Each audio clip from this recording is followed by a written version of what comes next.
Sebagai warga negara Indonesia, Anda tentunya mengenal Monumen Nasional atau yang biasa disingkat dengan sebutan Monas.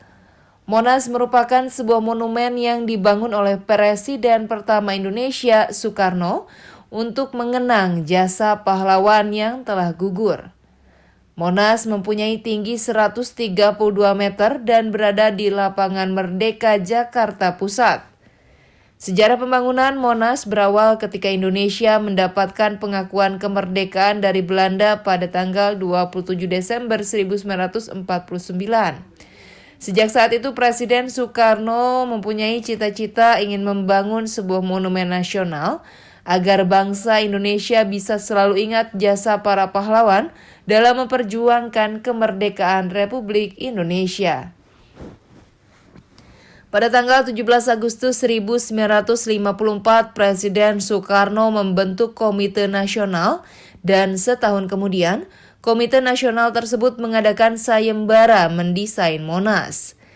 Dari 51 karya yang dikumpulkan, hanya karya Frederick Silaban yang lolos.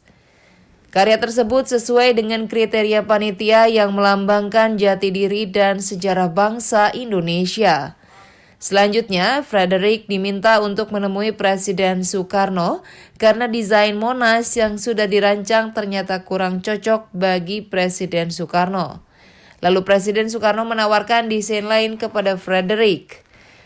Apakah kamu bisa merubah desain Monas agar lebih mirip dengan penduduk Lingga dan Yoni? Bisa, Pak. Akhirnya, Frederick Silaban mengubah desain Monas yang sebelumnya agar terlihat lebih seperti Lingga dan Yoni. Penggunaan konsep Lingga dan Yoni ini dipakai karena keduanya sudah melambangkan kesuburan yang melekat sejak zaman dahulu. Kemudian Frederick Silaban menyusun kembali rancangan Monas sesuai dengan permintaan Presiden Soekarno. Tapi ketika rancangan tersebut diajukan, anggaran yang dibutuhkan terlalu besar dan tidak bisa dibiayai oleh anggaran negara. Pak Frederick, ini biayanya besar sekali. Bagaimana jika ukuran Monas diperkecil? Saya usulkan lebih baik menunda pembangunannya sampai dana tersedia, Pak. Jika ukurannya kecil, nanti tidak bagus hasilnya. Baiklah. Akhirnya setelah menunggu lebih dari 1 tahun, pada 17 Agustus 1961, Monas resmi dibangun di atas lahan seluas 80 hektar dengan diarsiteki oleh Frederick Silaban dan Raden Mas Sudarson. Setelah memakan waktu beberapa tahun, akhirnya pembangunan Monas pun selesai.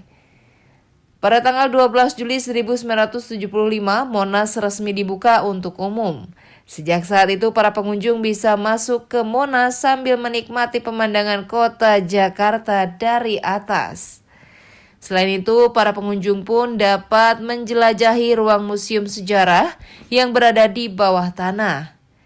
Di tempat itulah terdapat berbagai diorama yang menampilkan sejarah perkembangan bangsa Indonesia dari tahun ke tahun.